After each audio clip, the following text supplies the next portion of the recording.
AI-171 विमान को केवल दुर्घटना मानकर नहीं छोड़ा जा सकता, क्योंकि सवाल केवल दुर्घटना का नहीं है।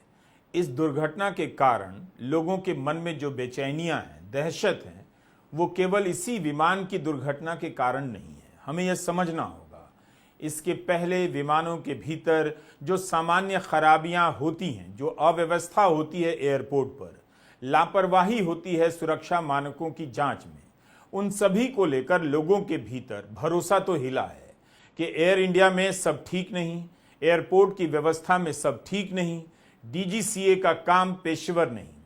दुर्घटना के बाद तकनीकी कारणों की रिपोर्टिंग के कारण लोग अब यह जान चुके हैं कि विमान में एयर कंडीशन के खराब होने का संबंध दुर्घटना से नहीं होता है। ठीक बात है, लेकिन इस तरह की लापरवाही होती भी क्यों है?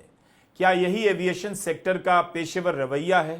तकनीकी रूप से भले इसका दुर्घटना से कोई संबंध नहीं है और इसे भी जोर देकर बताया जाना चाहिए, लेकिन एयरपोर्ट से लेकर विमान के भीतर की खस्ता हालत की बात करने में कोई तकनीकी खराबी नहीं है। यह सही है कि एयर इंडिया के विमान सेवाओं को लेकर शिकायतें बढ़ने लगी थी। लोगों के मन में भरोसा भले ना घटा हो, लेकिन संदेह तो होने ही लगे थे।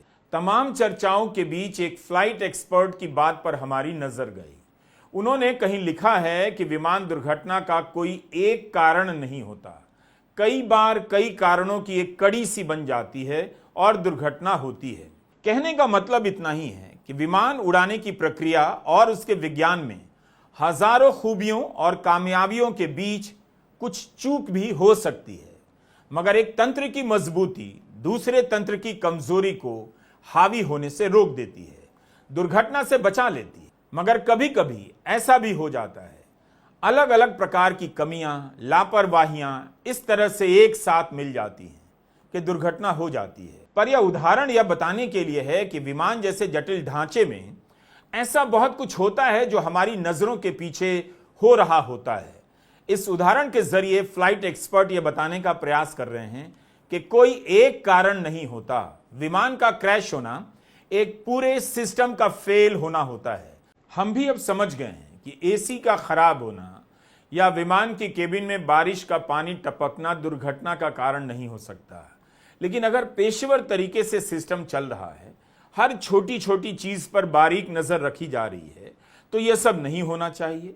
जिस व्यक्ति ने कल वीडियो सोशल मीडिया पर साझा किया कि विमान के टीवी आदि नहीं चल रहे हैं, वह भी क्रैश के कारण नहीं हो सकते हैं, लेकिन वह इस विमान में मेंटेनेंस की कमी या रखरखाव के प्रति एक बेरुखी की तरफ इशारा तो करते ही हैं। फूल प्रूफ लगने वाली टेक्नोलॉजी में कहां से दरार आ गई, कहां गलती की गुंजाइश हुई कि इतना बड़ा नुकसान हो गया, इस पर विचार विमर्श चलेगा।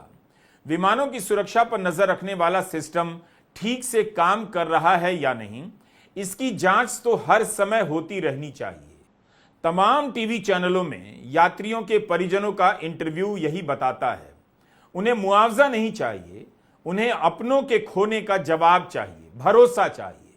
वो जानना चाहते हैं कि विमान कैसे दुर्घटनाग्रस्त हुआ। इसलिए विमानों की सुरक्षा के लिए जिम्मेदार DGCA की भूमिका की भी जांच जरूरी है। लोगों को भरोसा दिलाना बहुत जरूरी है कि भारत में उड़ानों की सुरक्षा को लेकर जो मानक बनाए गए हैं, उनमें कभी भी लापरवाही नहीं होती। आप सभी सवालों को बचकाना बताकर नहीं टाल सकते और ना यह कहकर दुर्घटना को कोई नहीं रोक सकता, लेकिन दुर्घटना ना हो इसके लिए जो नियम कायदे बनाए गए हैं, जो संस्थाएं बनाई गई हैं, जो जवाबदेही तय की गई है, उनका सही से पालन हो रहा है या नहीं, इसके बारे में सरकार को, नागरिक उड्डयन मंत्रालय को भरोसा देना होगा। संसद की स्थायी समिति की एक रिपोर्ट है, इसी साल 25 मार्च को पेश हुई। इसमें लिखा है कि DGCA में जो वैकेंसी है वो 53% से भी अधिक है। जिस एजेंसी की जवाबदारी है हवाई जहाज की सुरक्षा, बचाव और नियमों पर नजर रखने की, उसमें 53% पोस्ट खाली हों, तो जाहिर है सामान्य सा सवाल यह उठेगा कि फिर यह एजेंसी कैसे काम कर रही है। 50% से अधिक पोस्ट खाली हों तो क्या यह हवाई जहाज की सुरक्षा को पूरी तरह से देख पाती होगी? कितना तकनीकी काम होगा DGCA का हर जहाज पर नजर रखने का काम होगा। क्या यह जानकर आपको डीजीसीए के प्रति, एयरपोर्ट अथॉरिटी ऑफ इंडिया के प्रति भरोसा बनता है? जब अधिकारी कर्मचारी की हर पद पर मौजूदगी नहीं होगी तो एक अधिकारी पर दबाव बढ़ता होगा। क्या यह काम दबाव में करने का है? स्टैंडिंग कमेटी की रिपोर्ट से यह भी पता चलता है कि Bureau of Civil Aviation Security BCAS जो उड़ान और एयरपोर्ट पर सुरक्षा मामलों की देखरेख करती है, उसमें 35% पद खाली हैं। क्यों पद खाली हैं? एविएशन सेक्टर में काम करने वाले लोग क्या तनाव में, दबाव में काम कर रहे हैं?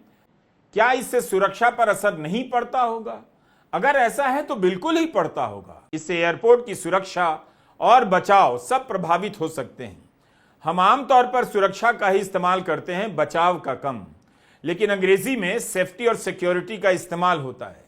स्टैंडिंग कमेटी ने लिखा है कि जिस तरह से एयर ट्रैफिक बढ़ रहा है उसे देखते हुए तमाम पदों का खाली रहना चिंता की बात तो है। तो हम इसका जवाब चाहते हैं और सरकार को भी यह भरोसा दिलाना चाहिए कि सुरक्षा का काम जिन जिन संस्थाओं का है उनमें कोई पद खाली नहीं होगा और हर पद पर योग्य व्यक्ति ही बिठाया जाएगा।